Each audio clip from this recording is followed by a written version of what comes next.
All right. Hey guys, how's it going? Robin Rosado here. And today I'm going to talk about speed. And I get a little bit more speed coming into the ball. So as we all like to do is hit a little bit further.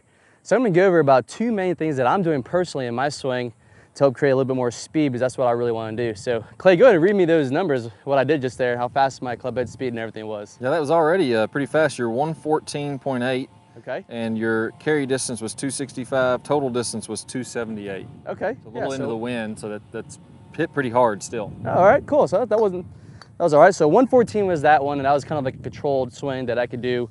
I could really feel like I can put it in the fairway, and that one was right nicely into the fairway. So let me go over a couple of things that I'm working on that's going to help out with that. So one thing that, we talk about in the top speed golf systems is our power turn. As we take it back, trying to get our shoulders turned as much as we possibly can. But one thing that I'm talking, as far as to get a little bit more distance and help with that turn, is actually what I'm going to do is lift my left heel up a little bit as I take it back. So really what that's going to do is really open me up, open my hips up, allowing me to turn my shoulders even more as I'm coming back. So now that I've got that going, and I'm with that same turn, now I have my heel up on the ground, kind of similar to Bubba or even Patrick Reed, great player out there. My second move is I'm really going to feel like I'm going to step down to the ground on this motion on my way down, just really step down, and that's going to help me fire everything going and releasing through the ball. So that's already going to create me a ton of speed coming down from here. So now my second point, coming into it, I'm talking about the handle, what my hands are doing coming into the ball. So one thing that I'm feeling is I'm really trying to hold on to the grip with my ring finger and my pinky finger here, down on the butt end of the club. So really trying to maximize almost the length of the club. And really what's happening through impact with these two fingers, I really feel like I'm kind of gripping, not hard, but I'm putting a little bit more pressure into those two fingers, my ring finger and my pinky finger. I'm coming through impact.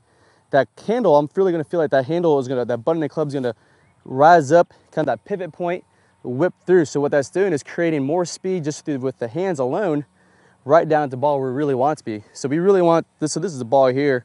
Like we really want the fastest point of our golf swing to be right around this between about, let's say, Clay, like a foot behind and a foot in front of it. Yeah, that'd be great. Yeah, just whipping through the ball. You know, when you turn that handle up, it's going to really snap on through. Exactly. So you can see here, if I don't do that, I'm just doing this. You can kind of see how fast that's moving, and I'm still feeling a little bit of that whipping with the handle. But if I do this, and you can kind of see already here how much faster, and that's just really with my hands alone.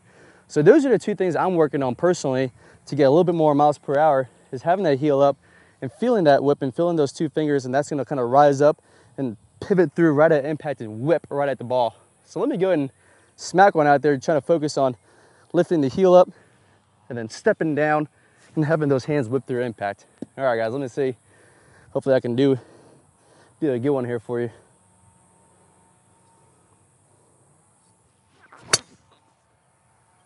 Oh man, I think I even grunted on that one a little bit. Clay, what do you? That's a good distance. What, it's still reading here? Here, 117.9 club head speed, so a few miles an hour faster. Okay. Carry distance was 294. Total distance was 304.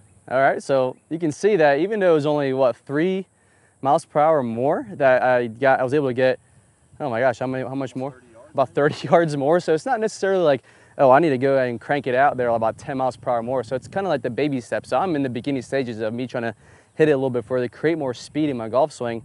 So that's what's going on. So go ahead, guys, work on that. Try to get a little bit, maybe try to feel that heel coming up a little bit and really step down.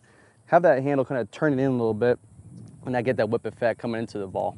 All right, guys, so good luck out there working on trying to get a little more distance, create a little bit more speed in your golf swing, and have fun trying that out. Hey guys, I hope you really enjoyed that video. And we talked about that pivot point where their hands are coming through impact, but what's the next step after that? And that's a straight line release, and how that's gonna be leading to a consistent speed and whip effect coming into the ball. So go ahead and watch this preview that's gonna be coming up, and then click on that iCard. That's gonna take you to the full version of that video, plus 5 free bonus videos on our website.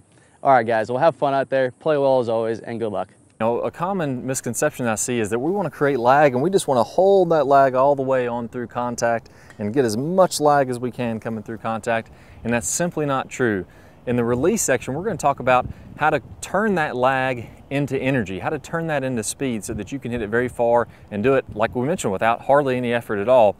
And as we're coming through contact, we're going to fully release this angle as we're about 45 past contact. So if I draw, you know, a 45-degree angle, I should be looking at both arms, nice and straight, the club splitting those arms, so that by releasing the club, by getting this angle to release as we're coming through contact, that's what's going to create the speed. Our hands are moving a very short distance, our club is moving a very long distance through contact, and it creates that whip-like effect. Very different swings, hitting the exact same position. So first let's take a look at Dustin Johnson, releasing the club 45 past. And the reason we're going to see such similar or such different swings producing similar positions is that this is the real physics of how this has to happen. Here we're looking at Sergio Garcia. Again, we're going to see tons of